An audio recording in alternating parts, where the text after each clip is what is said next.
आम्ही कोणत्याही भाषेचा द्वेष करत नाही, मात्र कोणत्याही भाषेची सक्ती मराठी माणूस सहन करणार नाही, असं उद्धव ठाकरे म्हणाले।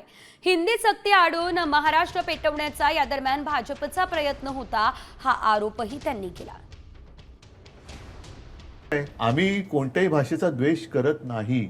नाही, शिवसेनेचा हिंदी भाषेला म्हणून विरोध नव्हता। नाहीच आहे। अगदी आपले शिवसेना प्रमुख पण तेच सांगायचे, माझे आजोबा पण सांगायचे, तुम्ही सगळ्या भाषा जेवढ्या तुम्हाला शिकायच्या तेवढ्या शिका, पण तुम्ही जबरदस्ती नका करू। आज मी सुद्धा आणि तुम्ही सुद्धा, तुम्ही राज्यसभेत हिंदीमध्येच बोलता, मीडिया समोर जर मला हिंदीत विचारलं तर मी हिंदीमध्ये बोलतो। आमचा हिंदीला विरोध किंवा हिंदीचा द्वेष नाही, पण हिंदीची सक्ती नको।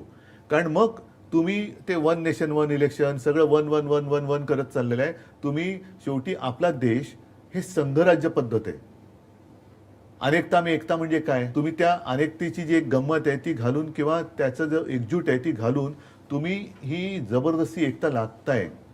म्हणून मी माझ्या परवाच्या भाषणात बोललो ना, आमचा हनुमान चालीसाला विरोध नाहीये, पण तुम्ही मारुती स्तोत्र आम्हाला का विसरायला लावताय? आमचं मारुती स्तोत्र आहे ना, आम्ही मारुती स्तोत्र म्हणतो, तुम्ही हनुमान चालीसा म्हणणार। देव एकच आहे, तो हनुमान, त्यालाच आम्ही मारुती आज या म्हणतो। निमित्तानं महाराष्ट्राविरुद्ध इतर राज्य असा संघर्ष पेटलाय? नाही पेटला, कारण पेटवण्याचा प्रयत्न भाजप करते, पण ते पेटत नाहीये। याचं कारण आमची जी भूमिका ही स्पष्ट आहे।